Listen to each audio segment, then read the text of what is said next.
토트넘에서 챔피언십 퀸즈파크 레인저스로 임대를 떠난 양민혁이 손흥민과 이강인에게 고마움을 표시해 관심을 모았습니다.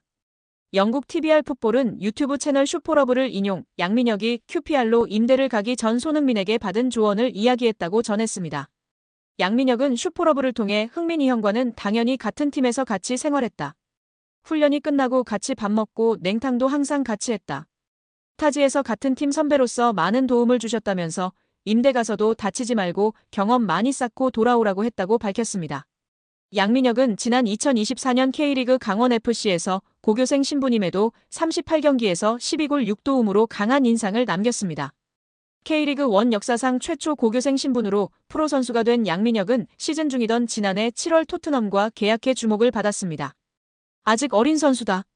프리미어리그의 높은 수준에 적응하기 위해서는 시간이 필요하다는 포스테코글루 감독의 말처럼 양민혁의 토트넘 데뷔전은 좀처럼 쉽지 않았는데요. 손흥민도 양민혁에게 부담을 주지 말아달라고 당부한 뒤 양민혁은 K리그 첫 시즌 12골과 도움을 많이 기록했고 밝고 두려움이 없는 선수라고 간주했습니다. 또 그는 양민혁이 팀에 합류하게 돼 기대되며 내가 도울 수 있는 부분은 돕고 싶지만 압박을 주지 않아야 한다면서 축구가 그에게 가장 중요하다고 덧붙이기도 했습니다. 결국 양민혁은 경험을 쌓기 위해 QPR로 임대 이적하기로 했습니다. 요한 랑게 토트넘 테크니컬 디렉터는 제게 있어 임대 시장은 선수들의 성장에 있어 매우 중요한 단계라면서 프리미어리그 데뷔를 한 선수들의 80% 이상이 임대를 경험했다고 밝혔습니다. 양민혁은 이강인의 이름도 언급했는데요. 한국 축구대표팀에서 이강인과 인연을 맺은 양민혁은 여기 와서 강인이 형이 되게 많은 도움을 주신 것 같다. 고마움을 전하기 위해 이렇게 방송을 통해 이야기한다고 밝혔습니다. 이어 형이 새해에 먼저 연락을 주셨다. 선배가 후배에게 먼저 연락 주기가 쉽지 않다면서 강인 이 형이 왔는데 어려움은 없냐. 자신감 가지고 너 하고 싶은 대로 하면 분명. 내가 좋은 위치에 원하는 위치에 갈 수 있다 등의 조언을 많이 해줬다고 마워했습니다. 양민혁은 국가대표팀에서 잠깐 봤는데도 기억해주고 정말 잘 챙겨줘서 너무 감사하다고 덧붙여 이강인에 대한 감사도 잊지 않았습니다. PSG가 공식 홈페이지를 통해서 루이스 엘리케 감독, 아슈라프 하키미, 비티냐, 누누 멘데스의 재계약을 발표했습니다. PSG는 우리는 엘리케 감독과 2027년까지 계약을 연장했다. 하키미, 비티냐, 멘데스는 2029년까지 재계약을 체결했다고 전했습니다. 이번 재계약으로 PSG는 대부분의 핵심 전력을 2028년 여름까지 보유할 수 있게 됐습니다. 주전급 자원 중에서 2028년 이전에 계약이 종료되는 선수는 2026년에 만료되는 잔루이지 돈나룸마와 2027년에 끝나는 파비앙 루이즈뿐입니다. 두 선수를 제외한 주전급 자원들은 모두 2028년 혹은 2029년까지 PSG 선수로 뜁니다. 이강인은 2028년까지 계약된 선수 중 하나입니다. PSG와 재계약을 체결한 세 선수의 중요성은 말로 다 설명이 불가능할 정도인데요. 풀백의 중요성이 날이 갈수록 중요해지는 현대축구에서 하키미와 멘데스를 잡은 건 매우 크다는 평가입니다. 하키미는 지난 시즌부터 유럽 최고의 풀백으로 인정받고 있으며 멘데스는 부상을 털고 돌아와 PSG의 왼쪽을 탄탄하게 지켜주고 있습니다. 핵심 미드필더인 비티냐도 마찬가지인데요. 현재 비티냐만큼 중원에서 사령관 역할을 해줄 수 있는 선수는 전 세계에 많지 않다는 평가입니다. 엘리케 감독의 전술 구현에서 매우 중요한 풀백과 수비형 미드필더를 잡았기 때문에 PSG는 후방부터 전방으로 이어지는 코어라인이 앞으로 3년 동안은 탄탄하게 지켜질 것으로 예상됩니다. PSG가 가지고 있는 목표는 딱 하나뿐입니다. 이미 프랑스에서는 적수가 없는 PSG이기에 유럽 최정상으로 인정받을 수 있는 유럽축구연맹 챔피언스리그 트로피를 원하고 있습니다. 킬리안 은바페가 레알 마드리드로 떠나면서 슈퍼스타는 잃었지만 PSG는 이제 조직력을 앞세워 UCL 트로피를 노리겠다는 계획입니다. 슈퍼스타 위주의 영입에서 벗어나 팀에 융화되고 조직력을 올려줄 수 있는 어리고 유망한 자원을 집중적으로 영입하는 중입니다. 이강인도 이러한 방향성에서 영입된 선수 중 하나입니다. 핵심 자원들을 모두 붙잡았기 때문에 당분간 PSG는 전력 유출에 대해서 크게 걱정할 거리가 사라졌습니다. B클럽들에게 있어서 핵심 선수 지키기는 매우 스트레스 받는 작업 중 하나지만 PSG는 전력 보강에만 집중할 수 있는 환경을 마련한 셈인데요. 엘리케 감독의 힘을 실어주기 위해서 2027년까지 재계약한 것도 이러한 방향성의 일환입니다. PSG는 여전히 스트라이커 자원이 약하다는 평가를 받지만 엘리케 감독은 제로톱 전술로 밀고 가는 중입니다.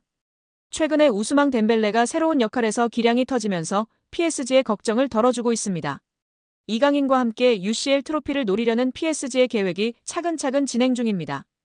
여기에 정말 미쳐버린 이강인 선수인데요. 파리 생제르맹에서 맹활약 중인 이강인 선수를 객관적으로 평가한 지표가 축구 커뮤니티에서 화제가 되고 있습니다. 파리 생제르맹에서 뛰었던 선수들 중 한 경기에서 키패스 7회 이상 기록한 선수는 총 4명입니다. 모두가 알만한 월클인 선수들밖에 없습니다. 네이마르, 디마리아, 메시, 사라비아 선수인데요. 이 중 네이마르는 3회나 기록할 정도로 파리 생제르맹에서 키패스를 뿌리는 역할을 담당했었습니다. 그리고 이제 이강인 선수가 추가되었습니다. 심지어 이번 시즌만 2번째입니다. 지난 2024년 시즌에서 키패스 7개를 기록했고 올 시즌 생테티엔전에서 키패스 7개를 기록하며 네이마르 선수에 이어 2번째로 많은 한 경기 키패스 7회 기록 선수가 되었습니다. 축구게임 FC24 유튜브 채널에 이강인 선수가 등장하였습니다. 이강인의 인생 그래프라는 제목으로 영상이 올라왔는데요. 이 채널은 명장로드라는 컨텐츠 이름으로 벤투, 무리뉴 등과 인터뷰하며 많은 팬들의 사랑을 받았습니다. 오늘은 이강인 선수가 나와 자신의 축구 인생에 대한 이야기를 하며 많은 팬들의 공감과 지지를 받고 있습니다. 이강인 선수와 배성재, 파비앙이 출연하여 이야기를 나눴는데요. 이강인 선수는 그때부터 생각이 제 아버지가 되게 스포츠를 좋아하셨고 축구를 좋아하셔가지고 태어나기 전부터 축구선수가 됐음 했었던 것 같아요. 슛돌이 시절이 인상 깊고 많이 기억나지만 태어났을 때부터도 인상적이었던 것 같아요.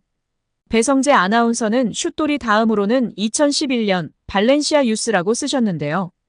근데 사실 궁금한 건 요때 당시의 재능을 알아보고 얼마나 많은 클럽에서 연락이 왔었는지 궁금하거든요. 라며 질문을 이어갔습니다. 이에 이강인 선수는 많은 클럽에서 연락이 왔다기보단 제가 테스트를 받으러 갔었고 되게 신기한 게 한국은 태어났을 때부터 1살이고 외국은 아니잖아요. 한국식 나이로 처음에 이야기를 해서 테스트를 1살 많은 형들이랑 하게 되었어요. 정말 저만 요만하고 저보다 다들 머리 반 개 혹은 머리 1개씩은 다 컸던 기억이에요. 처음 갔을 때 와, 이 친구들은 진짜 잘하구나 라고 느꼈었던 것 같아요. 근데 그 이유 중에 하나가 저보다 1살이 많잖아요. 그래서 그랬던 것 같기도 하고 그렇게 보다가 거의 끝날 때쯤 이제 제가 2001년생인 거를 클럽에서 안 거예요. 그래서 이제 마지막 날 제 나이에 맞는 친구들이랑 해서 경기를 했었던 것 같아요.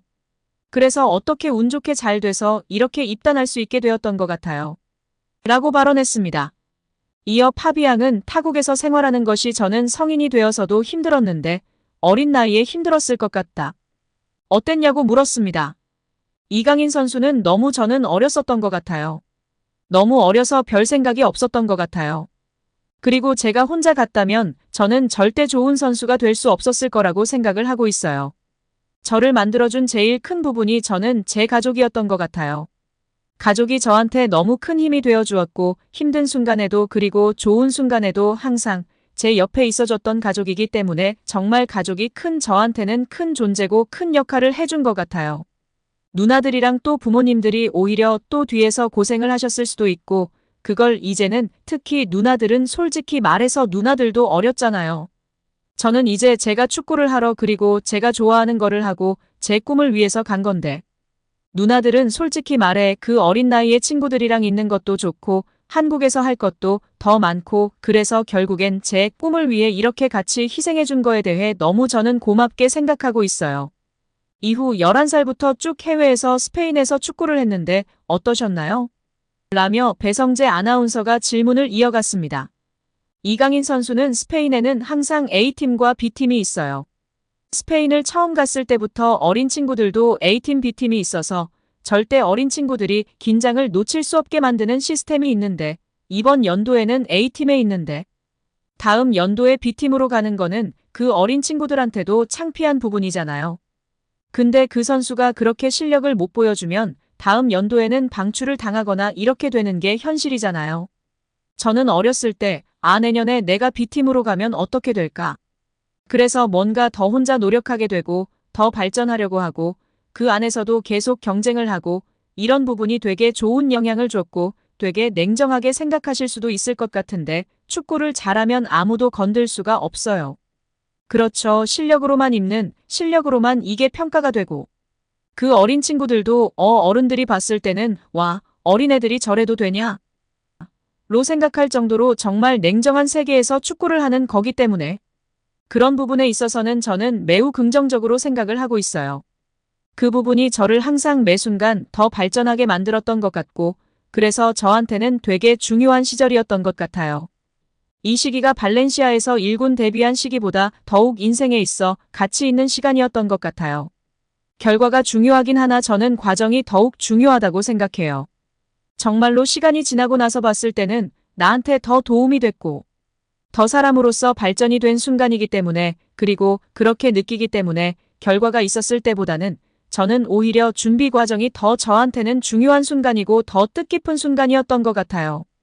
이러한 유소년 시절이 있었기 때문에 감사하게 17살의 발렌시아에서 1군 데뷔를 하는 감사한 일을 경험할 수 있었다고 생각해요.